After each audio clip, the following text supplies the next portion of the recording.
আজ সবার আমন্ত্রণ উৎসবের অঙ্গনে, আজ সবার আমন্ত্রণ উৎসবের শোভা। শুভ সকাল বন্ধুরা। তো আজ যাচ্ছি বিপত্তারিণী যে মা, তার পুজো দিতে আমরা। তো ভয়েস ওভার দিচ্ছি, রাস্তায় প্রচুর গাড়ি ঘোড়া যাচ্ছে। আর এই দেখো আমরা সবাই মিলে যাচ্ছি আমাদের পাশের বাড়ির ওই আমার যে জায়েরা রয়েছে তাদের সঙ্গে, মানে প্রতিবেশী যারা, সবার সাথে মিলে যাচ্ছি। আর ওদেরই মেয়ে দেখো, তো ও বলতে চাইছে আমি ক্লাস 2তে পড়ি এরকম।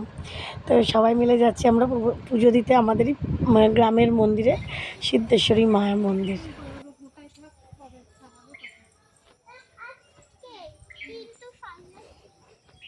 এই তো সিদ্ধেশ্বরী এখানে কত বাঁশবাগান, আমি ভিডিও করার জন্য বাঁশবাগান খুঁজি। হ্যাঁ, এখানে এসে করাই যায়, রাধার সাথে এসে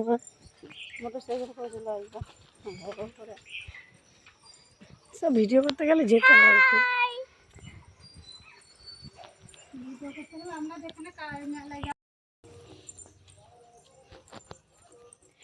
এই দেখো কি সুন্দর জায়গা দিয়ে আমরা যাচ্ছি, পুরো বাঁশ বাগান আর বাগান।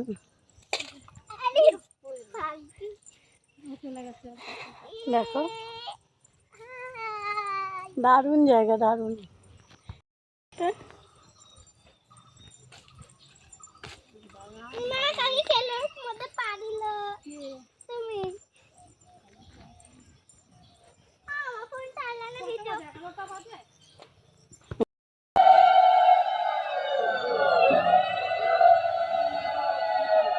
তো চলে এসেছি সিদ্ধেশ্বরী মায়ের মন্দিরে, আমরা পৌঁছে গিয়েছি।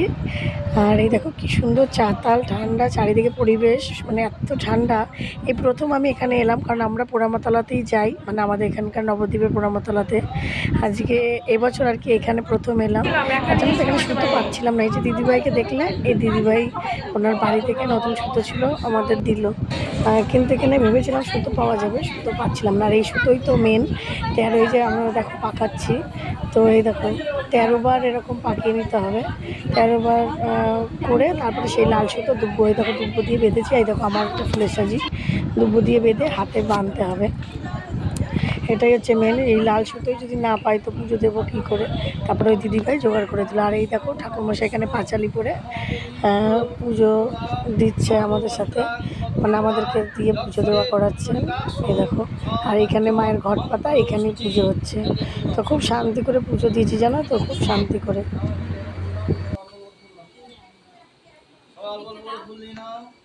নমো বিষ্ণু নমো বিষ্ণু নমো বিষ্ণু নম কুমকুমেন সমালিপ্তে চন্দনেন বিলেবিতে বিল্লপত্র পিতাপিরে দুর্গেতং শরণাগত দেবী এসব পুষ্পাঞ্জলি নমো বিবত্তানি কালিকা দেব্যই নমো।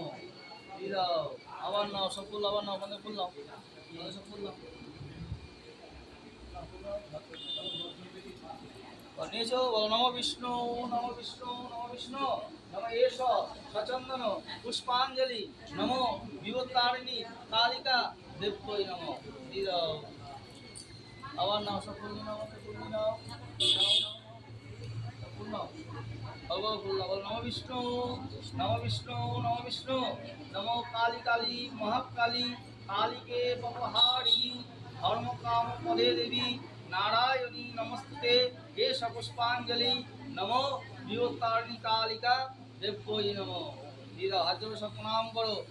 নমো সর্বমঙ্গল মঙ্গলে শিবে সর্বার্থ সাধিকে শরণ্যে ত্র্যম্বকে গৌরী নারায়ণী নমস্তে। দাও সব দক্ষিণা দাও, এবার যে যার ইচ্ছা দক্ষিণা দাও, যার যা ইচ্ছা দক্ষিণা দাও। তো তারপরে দেখো চারিদিকটা তোমাদেরকে একটু দেখিয়ে দিলাম, কি সুন্দর পরিবেশে মায়ের মন্দির, একদম গ্রাম, মানে আমাদের এই গ্রামের একদম ভিতরে। তো এই দিকটা আমরা আসি, খুব কম আসাই হয় না। তোমার এই 4-5টা গ্রামের দেখো খুব সুন্দর, মানে পরিবেশটা এত সুন্দর, মাঝে মায়ের মন্দির, মানে এত ভালো লাগছিল, বাড়ি আসতে ইচ্ছা করছিল, মনে হচ্ছিল ওইখানেই বসি কতক্ষণ। তো আর এইখানে তো জানোই 13 রকমের ফল, এই বিপত্তারিণী মায়ের এইটা হচ্ছে নিয়ম, 13 রকমের ফল, 13 রকমের সব কিছু দিয়ে পুজো দিতে হয়। 13 রকমের মানে 13টা সুতোর আর কি ইয়ে থাকে, মানে রিলটা থাকে এরকম, সবই 13টা। নুন খাওয়া চলে না এই মায়ের পুজোতে, তাই আমরা বাড়িতে গিয়ে 13টা লুচি খেয়ে উপোস ভঙ্গ করব, আর তার সাথে মিষ্টি, কিছু সুজি হোক মিষ্টি হোক এরকমই। তো এইভাবে করেই আমরা ব্রতটা উদযাপন করি। আর এখানে এই মন্দিরে গিয়ে পুজো দিই, সুতো নিয়ে যাই, 13 রকম ফল নিয়ে যাই। তো সব কিছু মন্দিরে থেকেই নিয়ে পুজোটা দিলাম। তো পোড়ামাতলা গেলে তো খুব তাড়াতাড়ি পুজো হয়। আর ঠাকুরমশাই জানো তো, পুজো আনতে এটা বেঁধে দিতে হয় হাতে, আর তারপরে এই দুব্বোটা জলে ফেলে দিতে হয়, আর বাকি এটা এই সুতোটা ডান্নার থেকে বাঁ হাতে 2.5 দিনের মধ্যে নিয়ে নিতে হয়। এইভাবেই ব্রত উদযাপন করলাম আমি।